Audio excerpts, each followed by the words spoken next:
as John just said, I'm up here this morning to share a little bit about what God's done in my life. I want to share a piece of my testimony with all of you, the congregation. But I also thought it would be especially cool for my children's church class. I see a few of them over here. The ones I expected to be here were here, indeed. For them to hear about how I got to where I'm at today, as well as their parents and guardians. But before we get into that, I want to share some verses, if that's okay. Y'all can flip with me if you want, but we're going to go to Psalms chapter 22. I'm going to jump around just a little bit.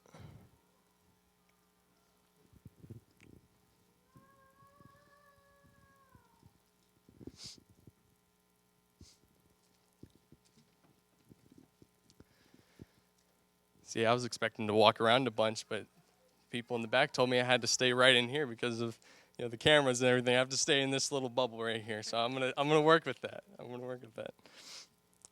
Okay, so I have 4 verses in Psalms chapter 21. I'm gonna jump around to 4 different ones, but I'm gonna start in verse 1.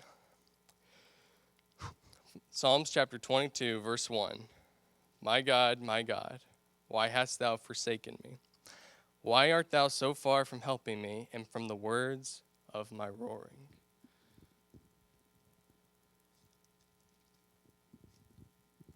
Verse 21 and 22.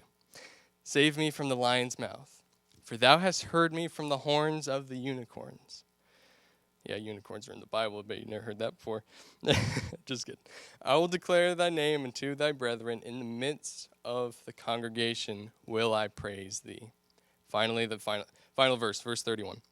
They shall come and shall declare his righteousness unto a people that shall be born, that he hath done this. I can't speak for everyone in this room, but I'm sure many of you all would agree with me, that I want to be better about sharing what God has done in my life.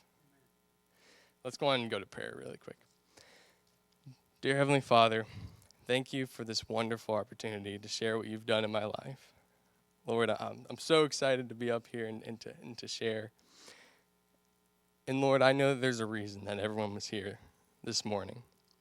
I pray, Lord, that if I can just reach one person this morning, everything I've set up, practiced, memorized, in my sharing, Lord, it would have all have been worth it if I can just reach one person. Lord, I pray that you be with me, help me to keep this interesting, and I pray that people will get the blessing out of this. I pray these things in Jesus' precious, mighty name. Amen. Okay. So I'm going to do my best not to even look at my notes. I think I have it all up in here. So I was thinking, how do I start talking about really anything about my life?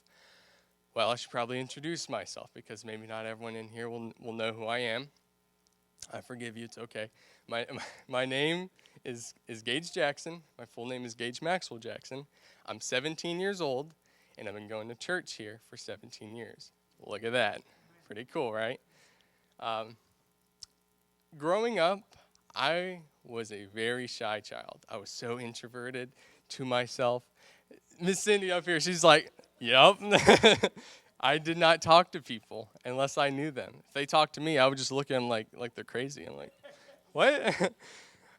I was never comfortable with that. But if I knew them well, then I would talk to those people. And I remember my biggest fear was always public speaking. Can I get an amen? Amen. I remember back in the day when I was still going to our church's school here, whenever we had Christmas plays or programs, little things that we put on, Miss Sarah was the one who was in charge of these. Many of you know who Miss Sarah is. The first thing I would ask her every single year, I would go up to Miss Sarah and I'd say, Miss Sarah, do you need a light guy? Because what I wanted to do, let me explain that. I wanted to be up in one of these front 2 pews and just flip a light switch the entire time because I didn't want to be up here talking and playing a part in anything. I just wanted to be up here, flip my little lights. I like that. I did it one year, and every year after that, I would ask the same question. Can I be a light guy? So this is probably the best time to go and explain my setup for for today with my notes. First, we're going to talk about before I met Jesus. Part 2, we're going to talk about when I met Jesus. And can y'all guess what part 3 is going to be? After I met Jesus. So those 3 parts. So we're going to go and start in part 1, before I met him. My first encounter with God or anything like that, where it became something I actually considered for myself, was when I was 7 years old. I remember me and my older brother Gavin, putting him on the spot. We were lying on our bunk beds, and as brothers do, we start talking. We started just talking back and forth. And during our conversation, God and Jesus came up. And I remember Gavin said that one day Jesus was going to return to earth. And he's going to take all the Christians with him. He's going to round them up, and he's going to take them back to heaven with him. And he said everyone else is going to be left behind, and unless you believe in him. And I remember thinking, well, I don't want to be left behind. I want to go to heaven. That's always what I envisioned. I heard about this place in Sunday school. I want to go to heaven. And I don't know if everyone's going to think this is funny. I think it's the funniest thing ever. But Gavin pointed out a specific time frame. You have all these, I call them the big heads, the smart people that dive into the Bible, and they're like, I think Jesus is going to return year 2025. I think Jesus is going to return the day 1, January 1st, 2020. Yeah, people do that. But here's my brother over here who's doing the same thing. But he said Jesus might even return during fall. Autumn. He's talking about autumn, like the season. And to this very day, I think it's the funniest thing that he was like, it might be fall. And I was thinking to myself, well, school's about to start back up. I better get onto this thing, right? I better get on. I got to go. I get up out of bed. I run and I find my parents. They're just sitting. I believe it was our dining room at the time. And I tell them, I say, I want to be saved. And so I remember Dad took me to his room. We sat down on his bed, and he started talking to me about this stuff. And in my mind, I was not paying attention to pretty much anything he was saying. To this day, I cannot remember anything he told me, but I think at the time my mindset was, just you tell me that I can be saved and we're good. Just let me say that. That's all I want. And that was number one. That was the center thing, because that's really all I cared about. To this very day, I don't really feel like I met Jesus that night. I don't feel like I did, because I continue living the same way after this event. And here's the thing. Whether I did meet Jesus that night and instantly backslid, or I never met him, it's immaterial. It does not matter, because the fact alone is that I was not serving Jesus. I was not serving God the way I should have been. It was not something I was concerned with. That's why none of the other stuff matters to me. I just was not focused. So if we fast forward just a little bit, in this time frame of being 7, one of the biggest things I always struggled with was my anger issues. My entire childhood, I was just rage monster. It's just what I did. If I got mad at something, I was like, I had that face. I was like, I'm so mad. And I remember one time, I was standing in the living room. Mom was telling me something I didn't like. I think it was I couldn't have something. I don't really remember at this point. But I remember I got so mad and I had so much wrath in me that I looked over to the right, and it led to our kitchen, but there's a wall right there. And I said to myself, that wall is going down. I book it at the wall. I run up. I jump. I'm like floating at this point, and I kick it. I fly past it. And I remember once I pass, I look back, and all I see is Mom doing this.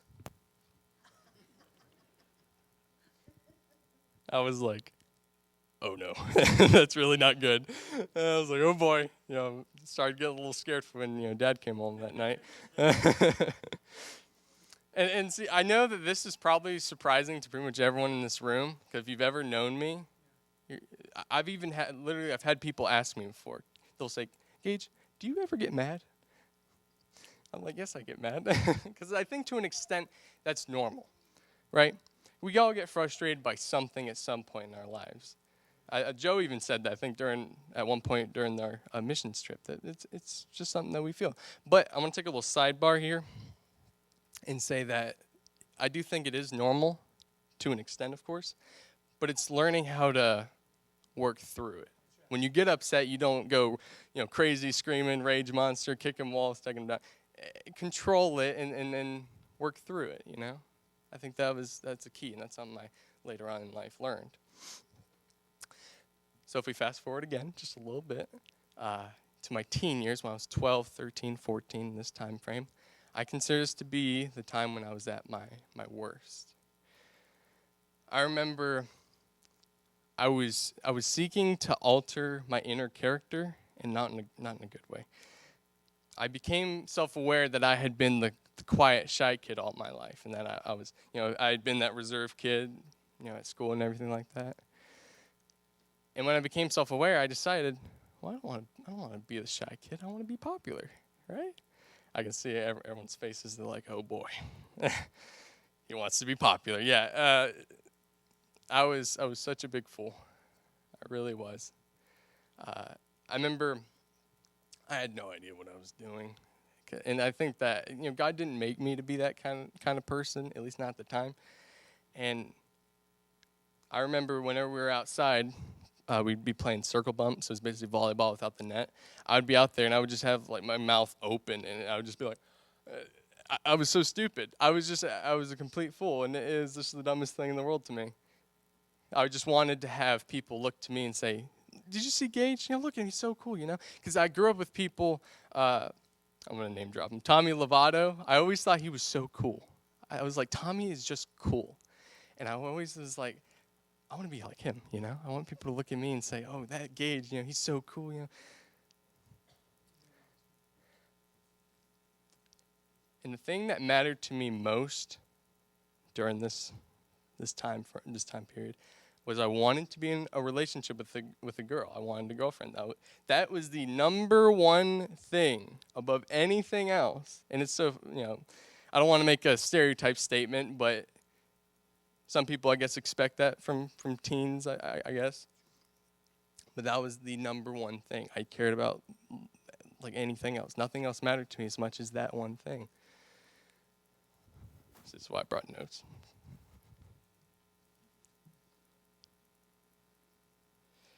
Oh. And see, it was a sad reality, and here's the thing.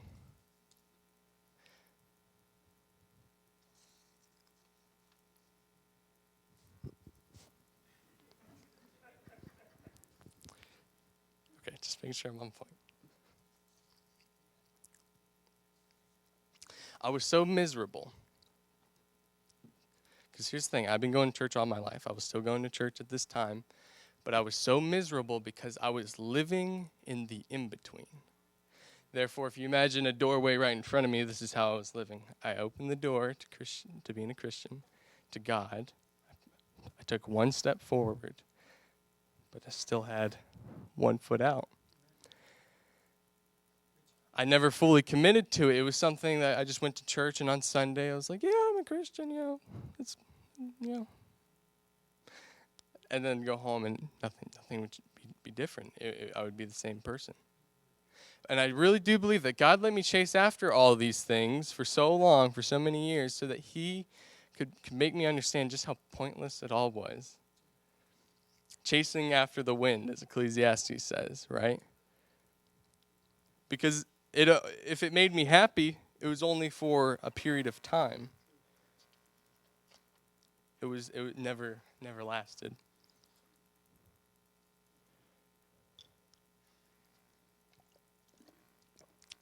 Hope that doesn't get knocked over. I remember I was 15 years old when I left our church's school here. So I'd been going for 10 years. I'm not going to get into exactly everything and the reasons why I left. Not the time for it. But you can talk to me afterward. I promise I'll tell you all about it. But at this point in my life, I was 15 years old. I didn't have any friends. I didn't feel like I did, which is pretty much the same as not having friends, right?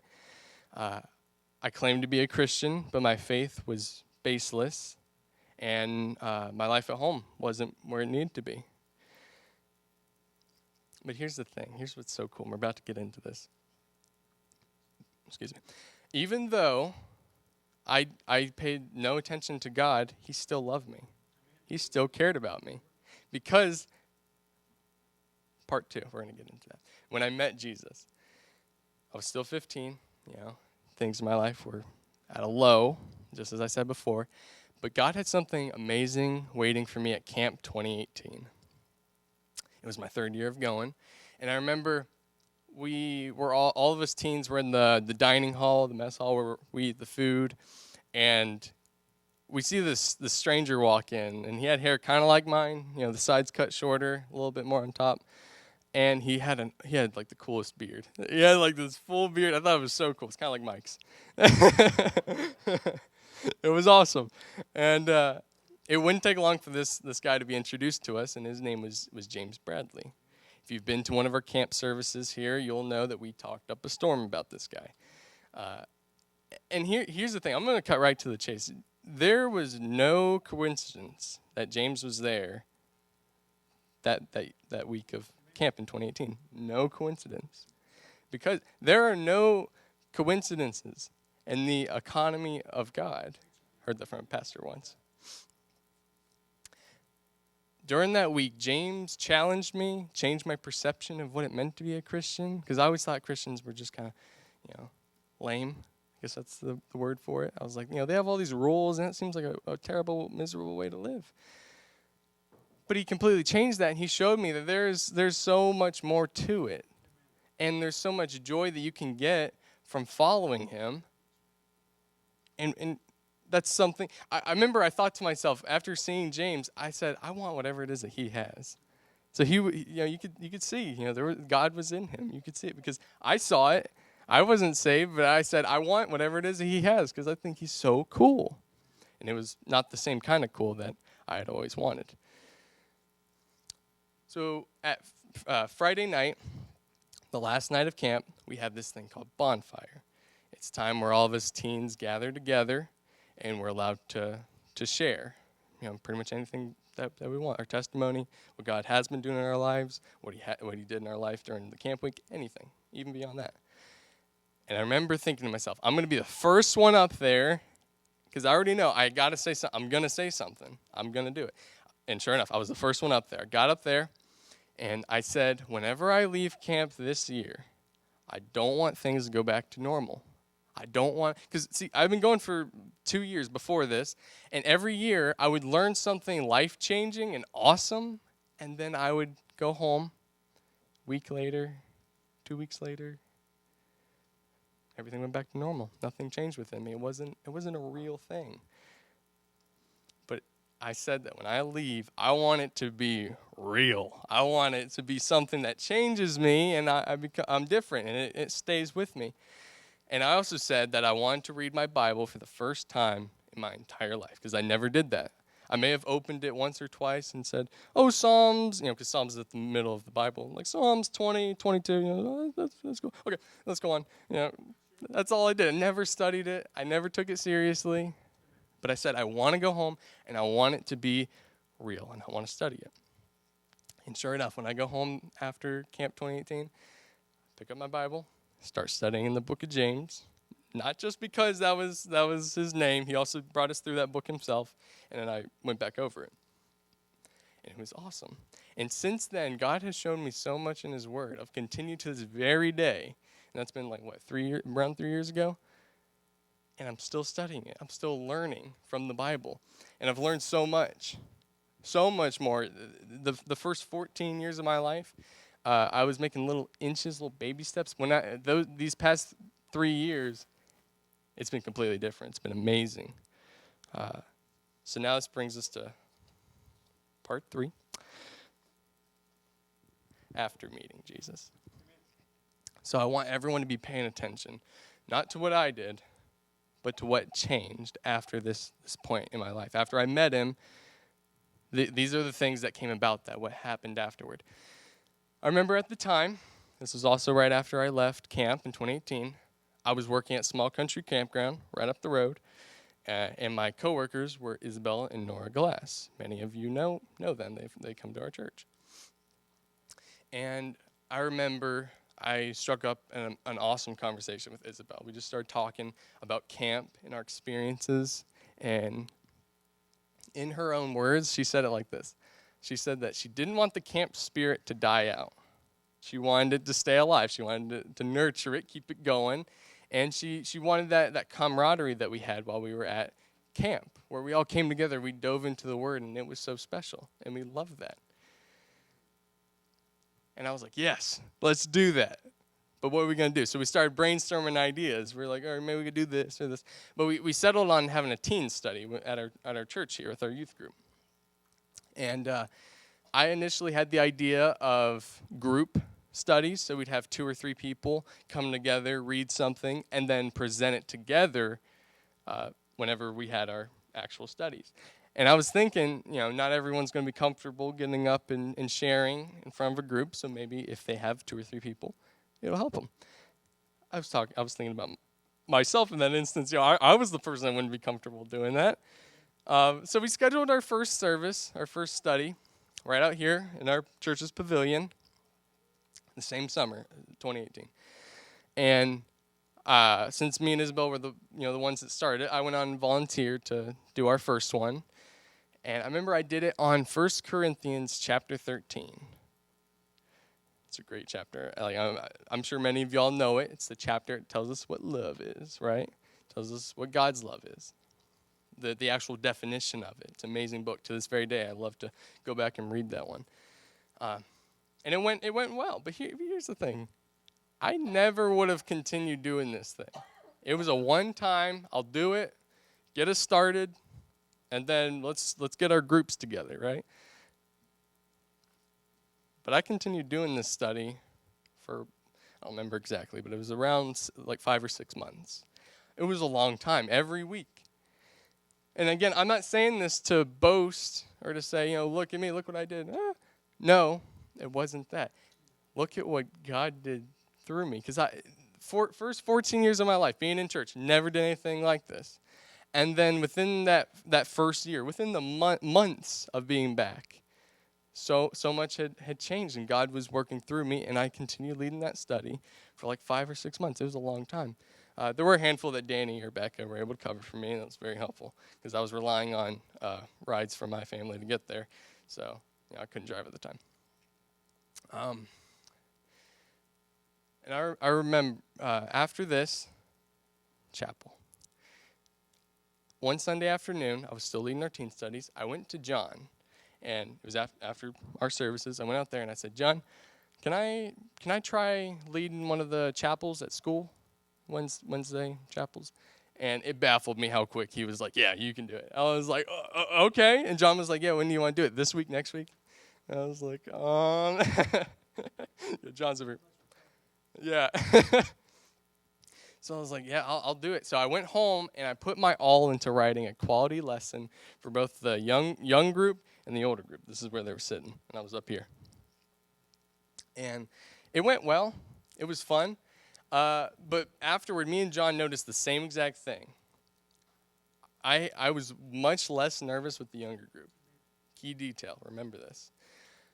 That's not to say I didn't enjoy the older group. I had been teaching the studies for, a long time at this point, months. But I was just so much more nervous when I came over to do these guys because people say it was because they're my peers, and I think that's probably what it was. But with the younger group, I was standing up here. They all came out. They were like, hey, Gage, because they knew me. And I was like, oh, hey, they gave me hugs and stuff. They all sat down.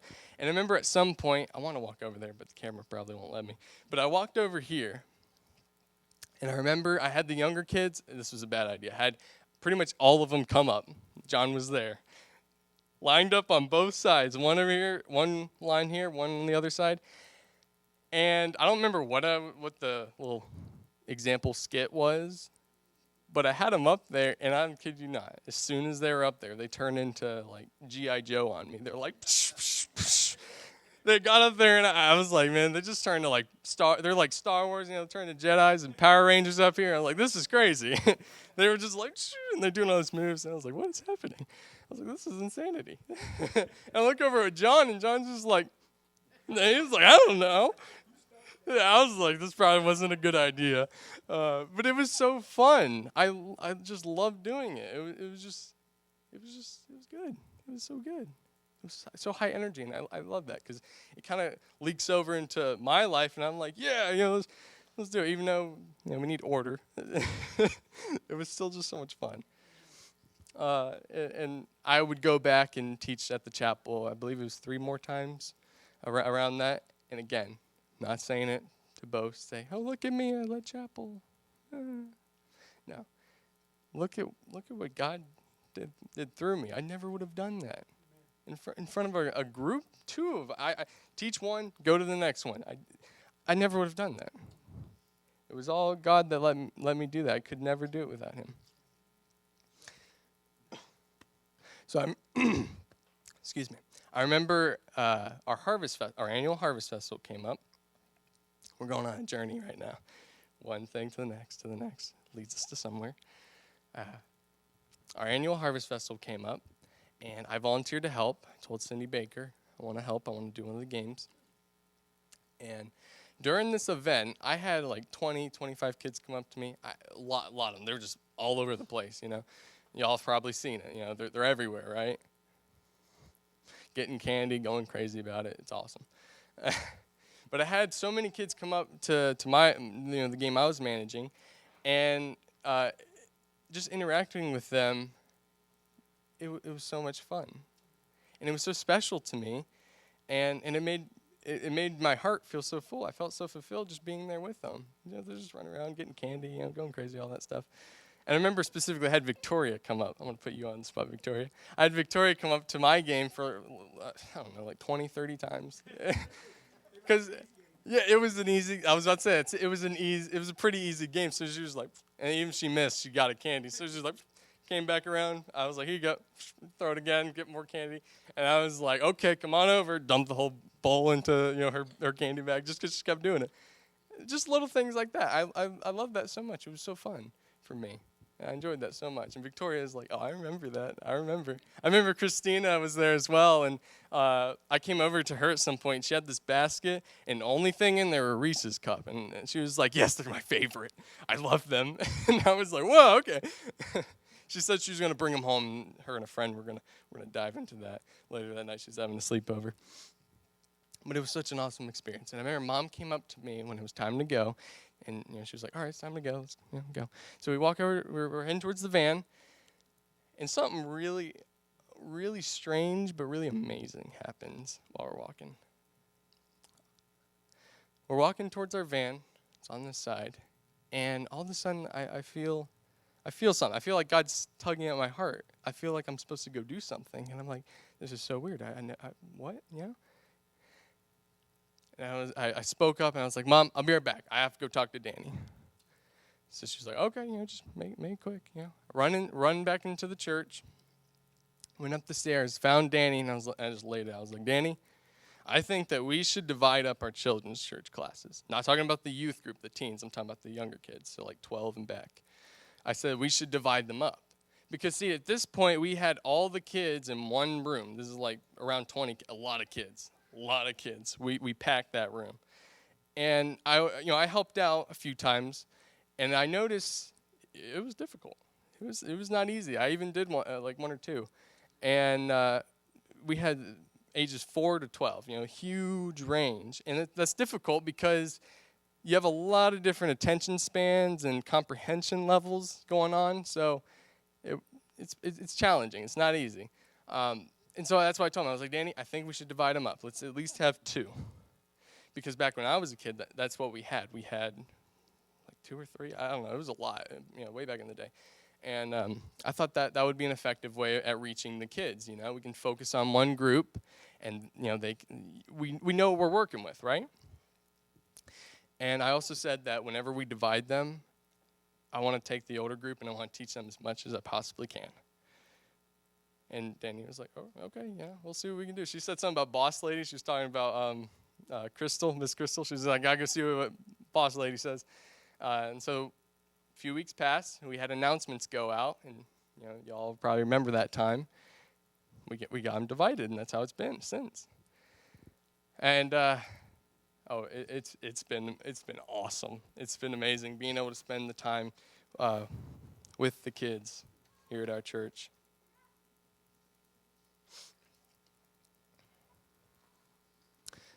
And sure enough, I did get to teach more than the average children's church teacher, but I still felt like I wanted to do more because I felt like my calling was to this group of kids. At least for the time being, it was something I wanted to grow and improve because we started with having them all gathered together, and I was like, well, we can probably do something better than that. And then just slowly working from there, I said I want it to be kind of like what I always wanted from a youth group. At some point, that's what I wanted. So God really did give me a heart to serve. So I should talk about my class a little bit now that I've already mentioned them. Put a few of them on the spot. I've been teaching them for about a year now. Of course, we've had other teachers that'll come in every week. I haven't taught every single week. But it's been about a year now, and God has been slowly yet surely been growing our group. It's been a process, but I still want to do more. I was telling Joe and Tammy actually during our trip. I said I really want to go on trips, like go bowling or something like that, like a movie, anything like that. Because that's always what I would love to do that if I was a kid. Let's go bowling. So I want to do stuff like that, and I thought that'd be so cool to be able to do at some point. I can't drive yet, so we'll have to wait. But that's where my heart is. That's where my mind is. It's what I think about. I want it to improve. So I've already name dropped a few of them, but our core group, the 12 kids. I'm gonna stick to the list just so I don't forget anyone, make anyone feel bad. I could probably do it without it though. Our core group is Parker, Emma, James and Summer, Jasmine, Victoria, Cheyenne, Riley, John, Madison, Christina, and my little brother Gabriel. He's over there. Every time I'm around these kids, these crazy people, I feel like a broken record, but my heart feels so full, They have so much energy, and it just seeps over into me. I feel so good every single time I walk away. And it's the same with going on the missions trip. Whenever I did that, I just felt, it made me feel so good to be able to help out. And I think there's a reason for that. There definitely is. It's been awesome. It's been amazing to be able to work with them and teach them. And I've said it before to multiple people. If you've talked to me for a decent amount of time, I'll tell you. I feel like sometimes when I go to teach them, I feel like they're teaching me more than I'm teaching them, just because they show me so much that I never would have noticed if I hadn't spent time with these kids. Because they're awesome.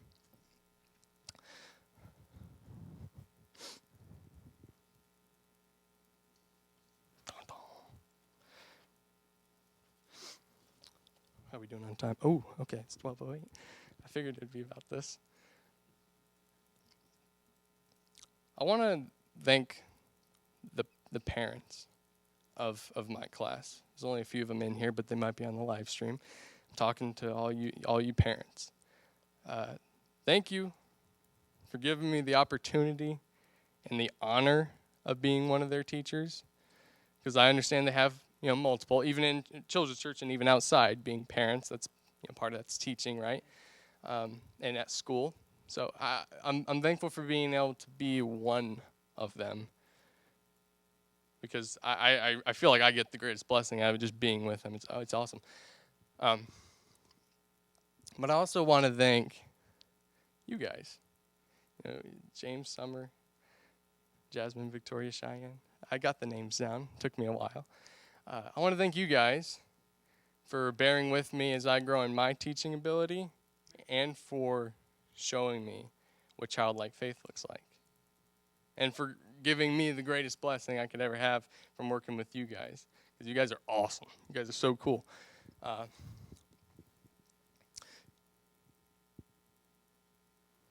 So in closing, the reality is that what I've shared today is only a piece of my full story.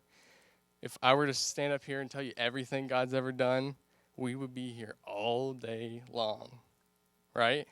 Be here forever. Can I get an amen? All day. But I do want to leave you all with some words. A relationship with Jesus and what joy that brings is the only thing that'll satisfy you for the entirety of your life. This is coming from someone who knows, and I'm sure many of you, if you're saved in here, then you know what I'm talking about. I spent 14 years of my life looking at this guy, I was like, what will make me happy? What will make me satisfied? And it was only until that mindset changed and shifted that I was looking more at the other people, focusing more on them, what can I offer, that everything's been different, It's made me so happy.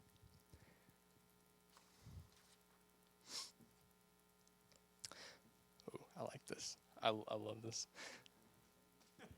Life is way too short to be sampling the things of this world and living of the world. Way too short. Did you know that on average, I was blown away. I learned this when I was 15. I was doing high school. I had psychology. I heard this initially, and I was like, that ain't real. There's no way. But did you know that on average, we spend 1/3 of our life sleeping? What? That's years of your life. Lord willing, if we become 80 years old, which I believe is around the average life expectancy for a human, we would have spent, again, on average, 26 years of our life sleeping. That's 26 years of your life that you're not even conscious for. So what? That's around 30. You have like 53, 54 years, and that's not even accounting for everything else we're going to do in our life. Because those things add up. Those little things we do as part of a daily schedule, those will add and add and add and add to years and years of our life. So what I want all of you to understand, goodness gracious, what I want all of you to understand is don't waste your time while you're on this earth. Start serving God now. Because again, I just keep on pointing out because it's so cool. 14 years of my life, nothing. They amounted to nothing. There was no use. There was, because I learned a lot. I know God was working during those years, but as far as what I was doing, what I was putting out for His glory, there was really nothing. But it was after that initial thing when I was 15, it became real to me. In those 3 years, I've continued, and it's been awesome. The only way that we're getting out of this world alive is if we look to Jesus and we say, yes, I will follow. So with that, I want everyone to bow their heads, close their eyes. I'm going to try my hand at this whole thing. I personally want to invite each and every person to this altar. We don't need music or anything like that. But I want to invite any of you up here. If God moved in you while listening to my testimony, please come up and give God the praise. Because any good that I am able to do or have done in my life is not mine to boast, just as I said before. I would have done none of it without God.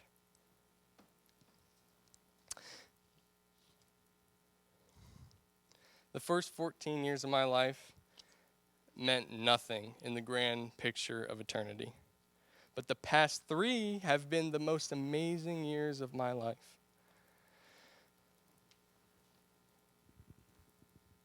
And it's been such a special time, such a life-changing experience for me. And nothing has been the same. I don't look back, and I don't want to look back.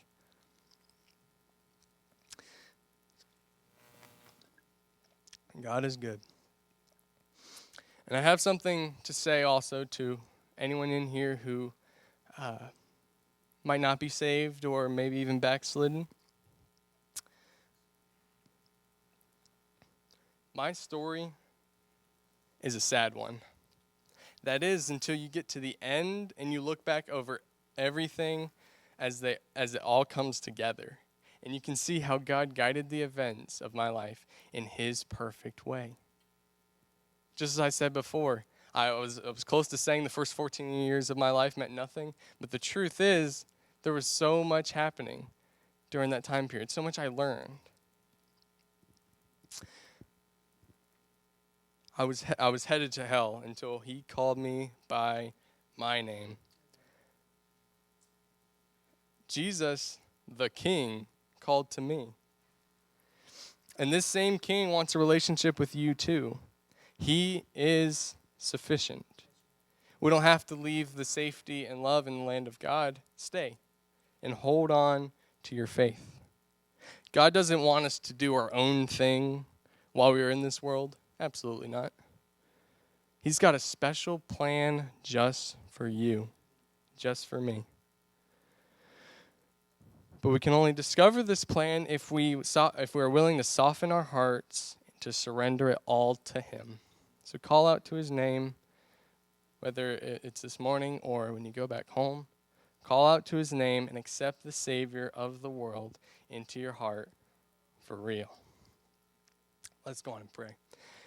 Dear Heavenly Father, I thank you again for this awesome opportunity and experience to talk to you, Lord, and to share with everyone what you've done in my life. It's been awesome. It's been amazing. And Lord, I pray that if I was able to reach that one person, at least that one person, and I'm not even talking about just the unsaved, I'm talking about the saved as well, the people that walk out of here with their mindset maybe just shifted a little bit, Lord. That will all be worth it to me. Lord, I pray that you continue to bless this church, to grow it, Lord. I want to pray for our children's church, Lord, the group of kids that I have the wonderful opportunity, as many others do, to reach out to and to show them God's word. Because that's what we should be doing, Lord. And I pray you continue to bless it. And I pray all these things in Jesus' precious, mighty name. Amen.